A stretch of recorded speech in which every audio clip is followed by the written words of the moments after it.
为什么台湾癌症亚洲第一，名医皆五大保健品，吃错比没吃更惨？你知道吗？一个令人震惊的事实是，台湾的癌症发生率高居整个亚洲第一。这听起来是不是很难以置信？在医疗发达、全民健保覆盖的台湾，我们本应该更健康才对。然而现实却如此残酷，癌症像是不请自来的恶客，在这片宝岛上肆虐。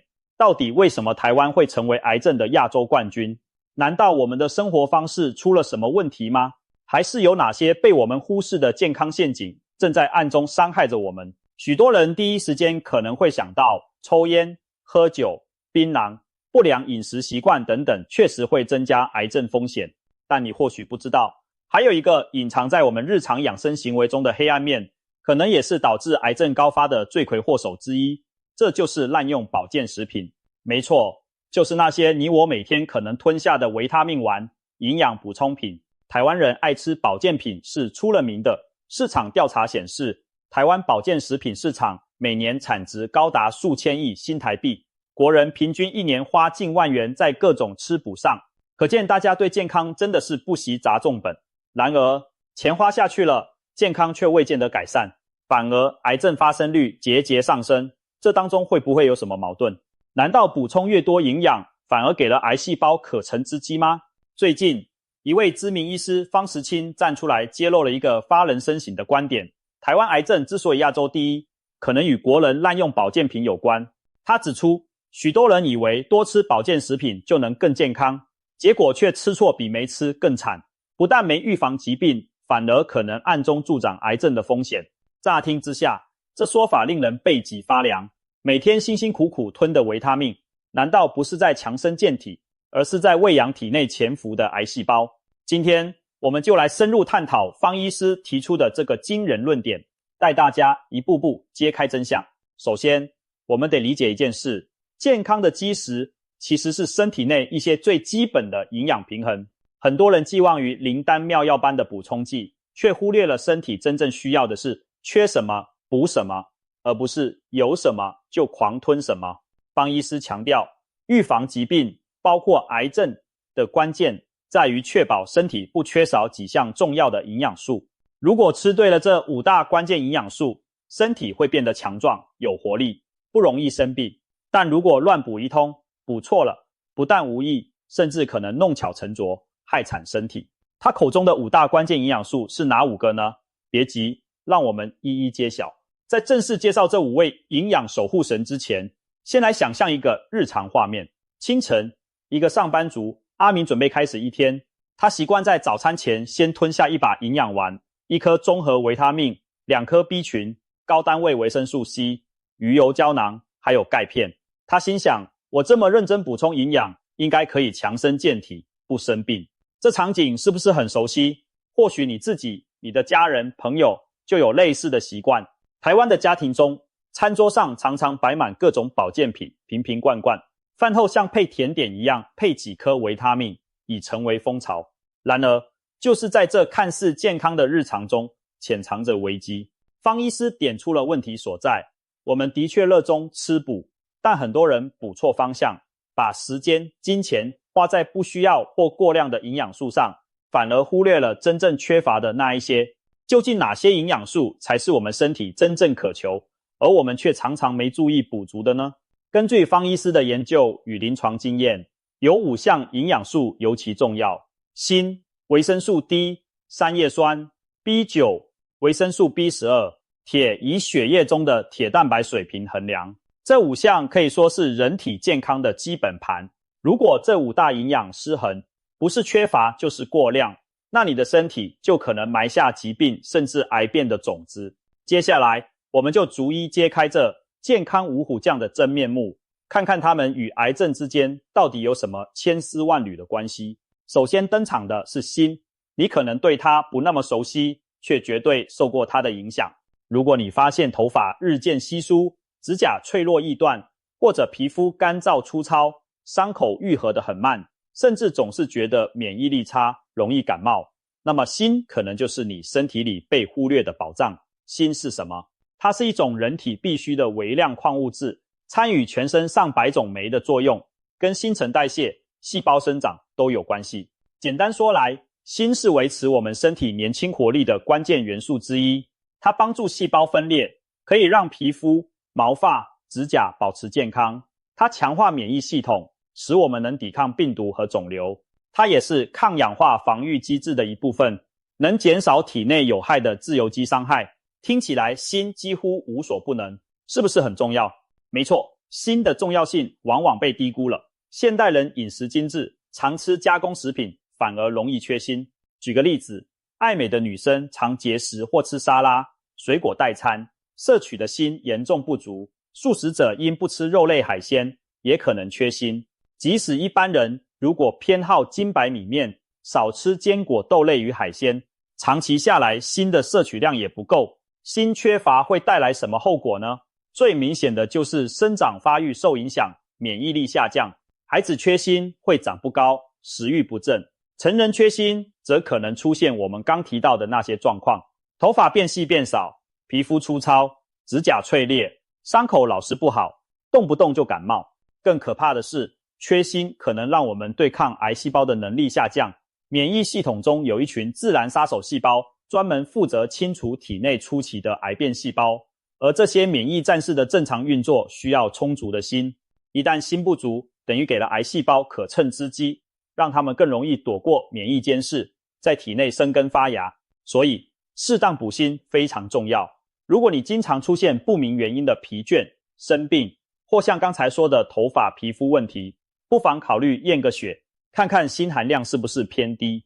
补锌之后的好处可是立竿见影的，很多人补充锌后，免疫力提升，不再频繁感冒，皮肤状况也改善了，甚至连凡人的口腔溃疡都减少发生。难怪方医师说，不生病的超级秘诀之一就是把你的锌补够、补对。然而，强调完锌的好处，我们也要提醒，乱补锌同样有风险，认为越多越好，可是大错特错。锌虽好，但过犹不及。锌补过头会怎样呢？首先，锌过量可能会干扰身体对铜的吸收，导致缺铜性贫血，反而让你脸色苍白、体力差。其次，锌吃太多对肠胃也是种负担，可能引起恶心、呕吐、腹痛等症状。有实验显示，长期摄入高剂量锌甚至会抑制免疫功能，得不偿失。所以锌一定要缺了再补，按需补充。建议透过医师或营养师的指导，检测自己是否缺锌。如果不足，再透过饮食或锌补充剂适量补足。饮食方面，其实海鲜，特别是牡蛎、红肉、坚果都是锌的良好来源。多吃天然食物比乱吞药丸更安全。总而言之，锌就像人体机器里的润滑油或小零件，虽然不起眼，但缺了它，机器就会运转不顺，甚至生锈坏掉。补对了油，机器才能顺畅运行。掌握好锌这个要素，你就在和癌症赛跑中先赢了一步，因为你的身体防御机制在锌的加持下会更加稳固。接下来登场的是维生素 D3。我们都听过维生素 D， 知道它跟骨骼健康有关，需要晒太阳才能获得。但其实维生素 D 的作用远不止于此，它和免疫力甚至癌症风险都有密切关联，因此值得我们特别重视。现代人普遍缺乏维生素 D， 有人戏称都市人都是室内吸血鬼，白天待在办公室不见天日，出门又防晒，防得滴水不漏，结果就是身体几乎得不到阳光的馈赠。阳光维他命之称的维生素 D 自然就严重不足了。你可能会问，维生素 D 不足，除了骨质疏松，跟癌症有什么关系？关系可大了。维生素 D 在免疫系统中扮演调节者的角色，能帮助启动身体的免疫细胞对抗异常增生的细胞。越来越多研究发现，维生素 D 不足的人群，某些癌症，例如大肠癌、乳癌等的发生率更高。换句话说，维生素 D 或许有抑制肿瘤生长的作用。试想，如果身体里缺少了这层保护，癌细胞是不是就更容易有可乘之机？所以不要再以为维生素 D 可有可无，它其实是守护我们不离癌的隐形盾牌之一。那维生素 D3 该怎么补呢？很多人一发现自己骨质不好或血中维 D 偏低，就狂吞维生素 D 丸剂。其实正确的方法，第一步还是先检测，去医院验个血，看自己的维生素 D 浓度在不在正常范围。如果真的偏低，例如低于医学界建议的标准，再来考虑如何补充。补充维生素 D 有2条途径，一是晒太阳，二是口服补充剂。晒太阳看似简单，但现代人往往做不到每日充分户外活动，所以服用维他命 D3 补充剂就成了方便的选择。这里要提醒，维生素 D 是脂溶性的，过量可能造成中毒，比如导致高血钙症，引起恶心呕吐、肾脏损伤等，所以也不能无节制的补。医师通常会根据你的缺乏程度，建议适当剂量，千万别自己随便加倍吃。方医师在谈到维生素 D 时，还特别揭露了一件有趣的事，那就是现代人常吃的胆固醇药，也就是降血脂的他汀类药物，隐藏着一个意想不到的副作用。很多人不知道，可能和维生素 D 有关，这是怎么回事呢？原来我们皮肤制造维生素 D3 的原料来自于体内的胆固醇转化，而他汀药物会大幅降低体内胆固醇的生成，有可能间接影响维生素 D 的合成。虽然目前研究对此看法不一，但有些学者提出，长期服用他汀的患者，维生素 D 水平可能会下降。所以如果你本身有在吃降胆固醇药，更应该关注自己的维生素 D 状况。此外，他汀药物最广为人知的副作用就是肌肉酸痛无力，甚至可能使人容易疲倦。想一想，如果因为吃了药搞得浑身酸痛，不想动，那你就更懒得出门晒太阳运动。如此一来，更助长了维生素 D 不足的恶性循环。方医师提到，胆固醇药的副作用，正是提醒大家，治疗一种问题的药物可能带来另一种健康隐忧。我们更要整体留意营养状况，不可头痛医头，脚痛医脚。归根结底，维生素 D3 就像人体的阳光能源，充足时，细胞朝气蓬勃，免疫给力；匮乏时，身体犹如置身黑暗，抵抗力下降。为了预防癌症等各种疾病，我们一定要把维生素 D 维持在正常水平，别让身体处于营养的日食状态，多给自己一些日照或正确的营养补充剂，你的免疫系统会感谢你的。接下来，我们把叶酸、维生素 B9 和铁放在一起谈。为什么把这2个放一块？因为很多常见的症状都同时指向它们，例如贫血和口腔溃疡就是经典案例。如果你经常感到脸色苍白、头晕疲倦，甚至走几步路就气喘吁吁，或是时不时嘴巴里破一个洞、长口疮、破嘴、疼得难受，那你几乎可以怀疑是不是铁或者叶酸，亦或两者出了问题。铁是人体制造血红蛋白的核心原料，血红蛋白负责把氧气运送到全身。如果缺铁，血红蛋白就制造不足，身体组织缺氧，你就会感到虚弱无力，这就是缺铁性贫血。缺铁的人脸色惨白，皮肤干燥，甚至可能出现怪异的食癖，比如想吃冰块、土等异食癖。台湾女性，尤其是生育年龄女性，很容易缺铁，因为每月生理期的失血让铁流失，再加上饮食中红肉摄取不足，就更易贫血。贫血看似平常，其实对全身都有影响。长期贫血的人，心脏要更努力跳动来运送氧气，久了可能伤害心脏，免疫功能也可能下降。一些研究显示，缺铁会让淋巴细胞的功能受损，这意味着免疫巡逻减弱，对癌前病变的清除力也可能下降。因此，铁不足间接也与癌症风险有点关联。我们身边可能就有这样的例子，有人平时老是疲累、怕冷，结果体检发现一身毛病，从甲状腺到免疫全出问题，根源其实只是常年缺铁导致的贫血。把铁补起来后，整个人判若两人。再说叶酸 B9， 叶酸是一种水溶性维生素，名字虽带酸，其实是维他命 B 家族的成员之一。叶酸对人体最重要的贡献就是参与 DNA 和 RNA 的合成，以及红血球的制造，所以叶酸不足同样会引起贫血。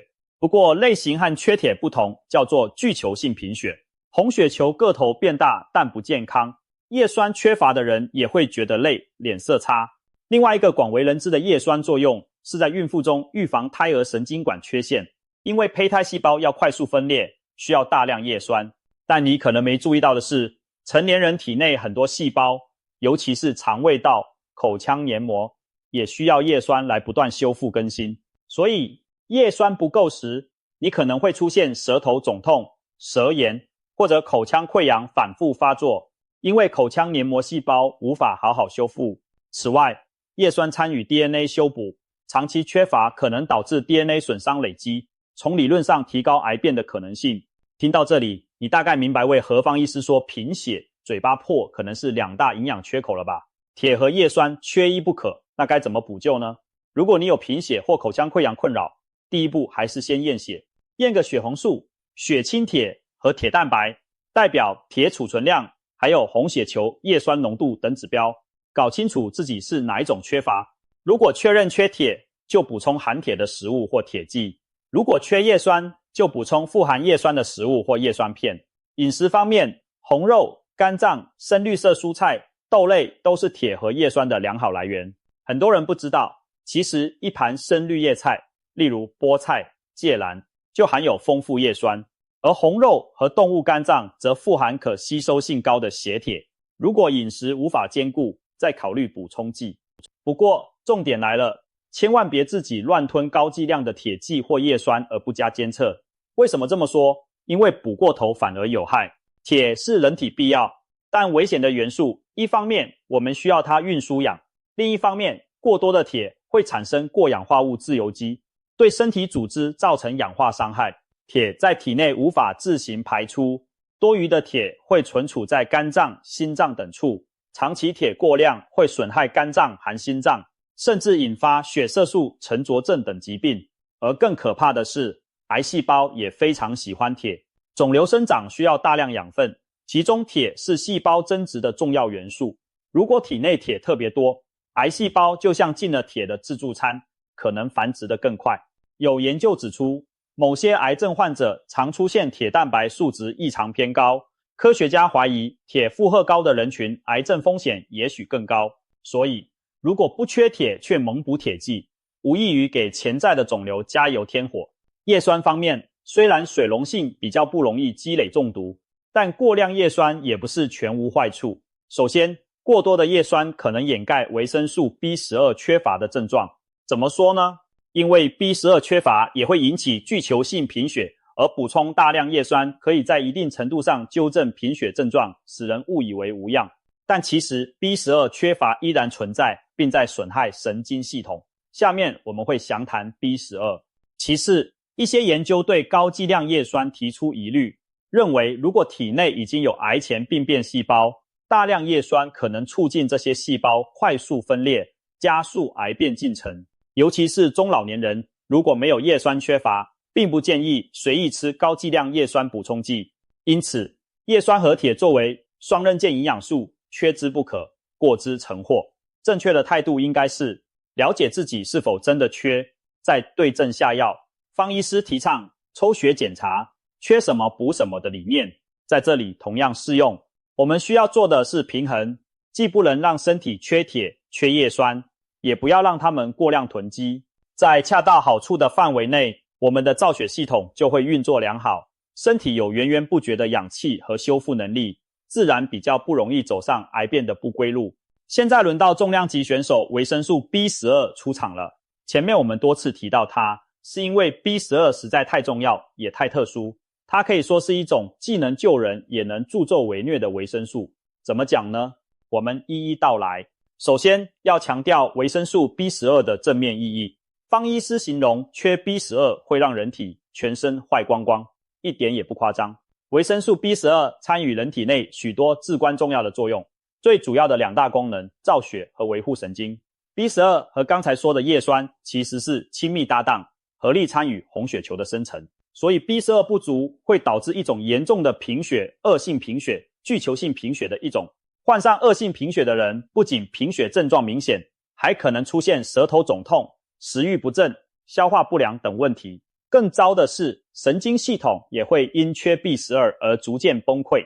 B12 对维护神经髓鞘、包覆神经纤维的绝缘层不可或缺。一旦 B12 长期缺乏，人的四肢感觉会出现异常，例如手脚麻木、刺痛，走路像踩在棉花上飘忽不定。如果不及时补充，可能进展为不可逆的神经损伤，导致行动困难甚至瘫痪。此外，缺 B12 也会影响大脑，出现记忆力减退、反应迟钝，甚至类似失智的症状。是不是听起来很可怕？没错，一个小小的维生素 B12 对人体的影响却是全方位的，血液、神经、消化、认知全都牵涉其中。所以一旦缺少它，整个人庞佛机器零件生锈脱落，全身机能都可能坏光光。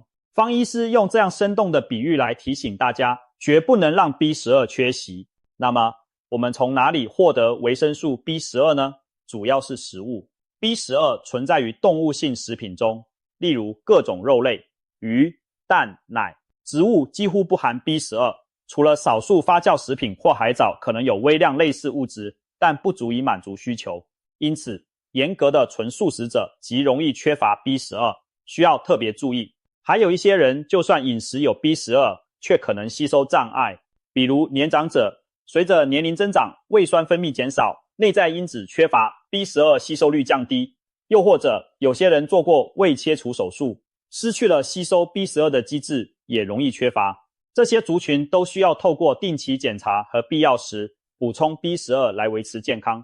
了解了 B12 多重要，我们再来看看另一面，如果 B12 过量会怎样？这正是方医师特别警告大家的重点，长期过量补充 B12 反而可能对健康不利，尤其和癌症风险的增加有关。这是不是颠覆了我们平时的想法？一般人总觉得维生素是好的，缺了要补，可很少有人担心补太多的问题。然而，最新的研究与统计数据给我们敲响了警钟。方医师提到，他所在医院的药师团队做过研究，发现病人体内有一项指标如果高过某个门槛，例如浓度超过2000，单位这里不详，但可以理解为非常高的浓度，那么在未来1年内罹癌的几率是一般人的3倍以上。而这个危险指标正是维生素 B12 的血中浓度。换句话说，血液中 B12 水平越异常偏高，与癌症发生的相关性越明显。有数据显示，极高的 B12 可能让癌风险提高将近5倍之多。这听起来非常惊人。为什么会这样呢？科学家对此提出了2种可能解释。刚才我们也稍稍提及了一点。第一种说法是因果解释，也就是 B12 过量助长癌症。因为癌细胞要不断分裂增殖， B12 是细胞复制 DNA 时必须的元素之一。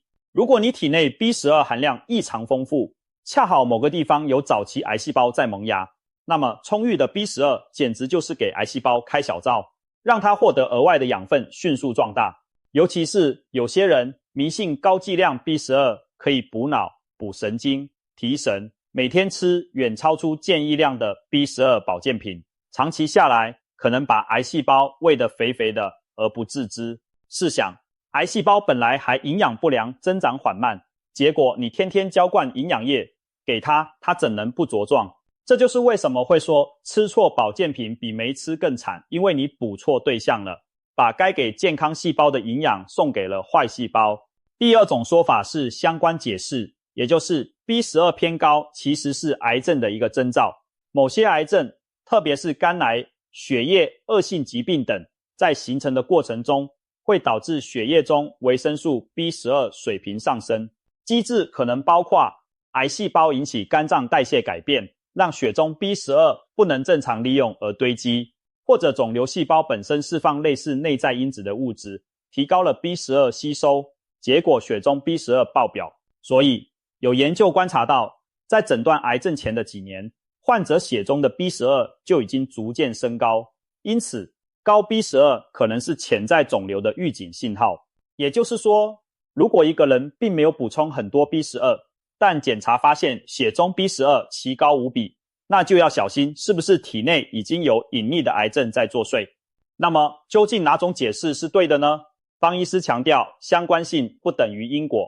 高 B12 含癌症风险的确有明确关联，但目前科学上还不能铁口直断是 B12 导致的癌症还是癌症导致的 B12 升高。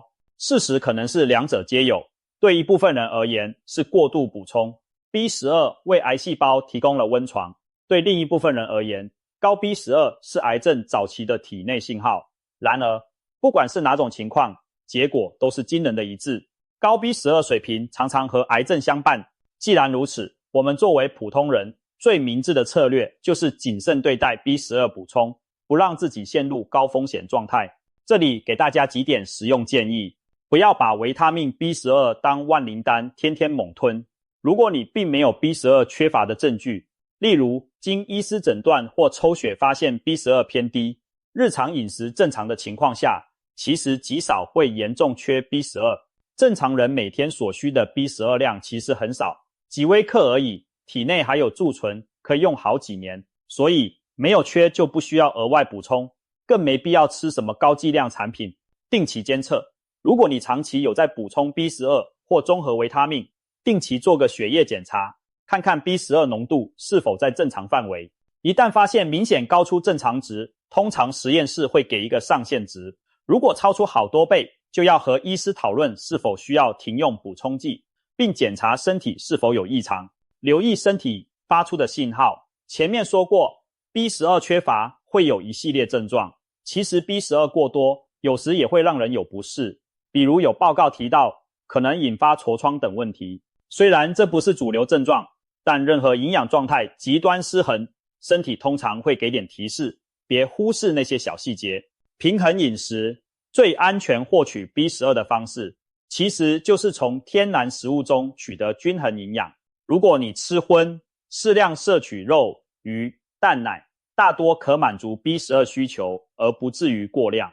除非是纯素饮食者，否则真的不需要额外大剂量补充。讲到这里，我们似乎给维生素 B12 戴上了坏人的帽子，其实不然， B12 本质上还是好人，只是你要在正确的时机，用对的剂量，它才能助你健康。如果滥用了，好人也可能办坏事。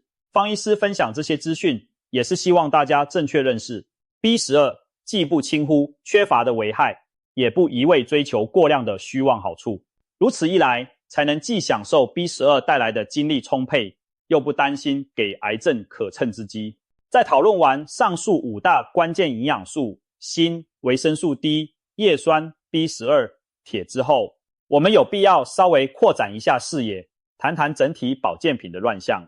因为除了上面点名的，台湾人日常还特别爱吃维他命 B 群来提神。走进药局，各种强调精神好、不疲劳的高单位 B 群产品琳琅满目，上班族几乎人手一瓶，累了就吞一颗，已成为习惯。然而你可知道 B 群吃错了，不但不能变强，坏东西反而吃得比你还开心。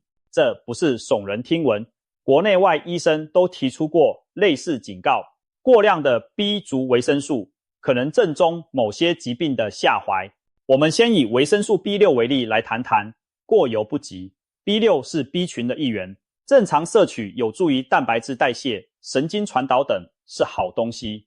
但是一些人误以为 B6 多多益善，结果长期大量服用高剂量维生素 B6 补充剂，最后闹出大问题。医学上确有记载 B6 过量导致周边神经病变的案例，患者出现手脚麻木、刺痛感，严重时拿东西都拿不稳，走路像踩棉花，甚至肌肉无力。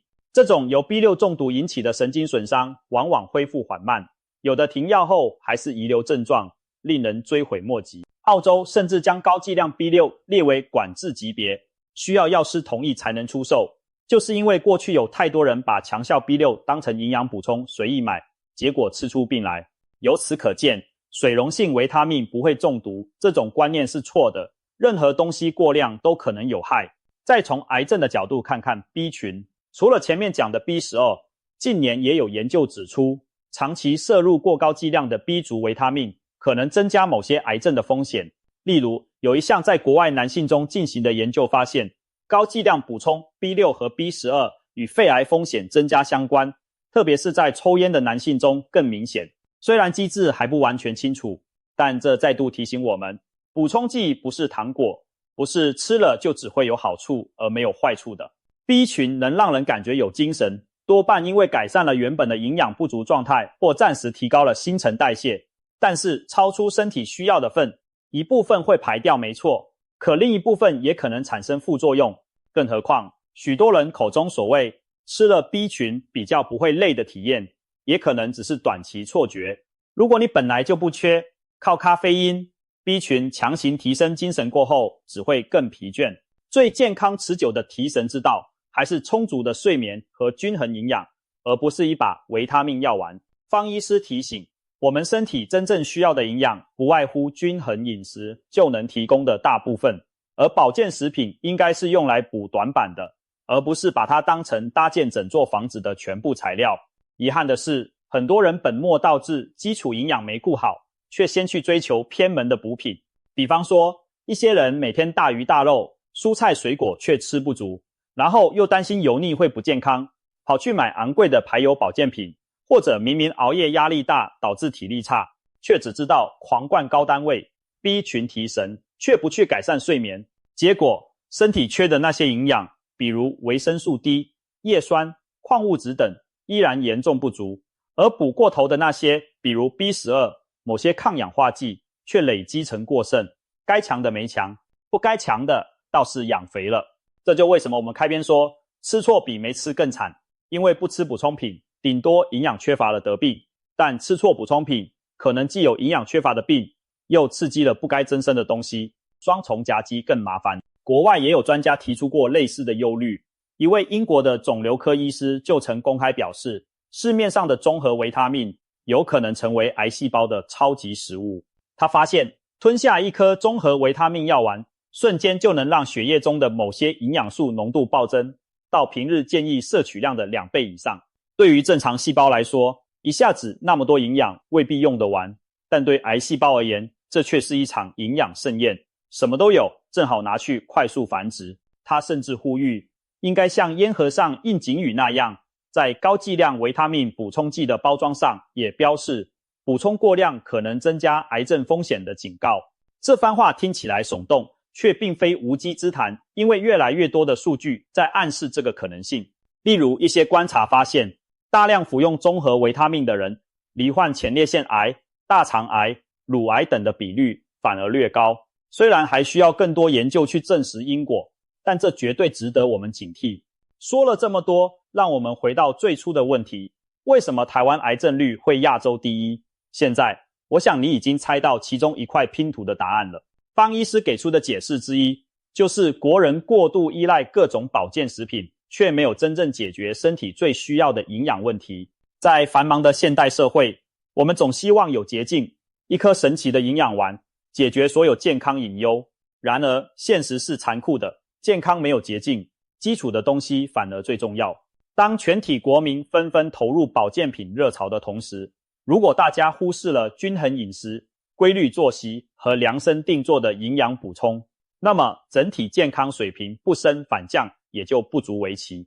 癌症率居高不下，也许正是对我们敲响的警钟。试想，我们每天吞的那些维他命，有多少其实是用错地方？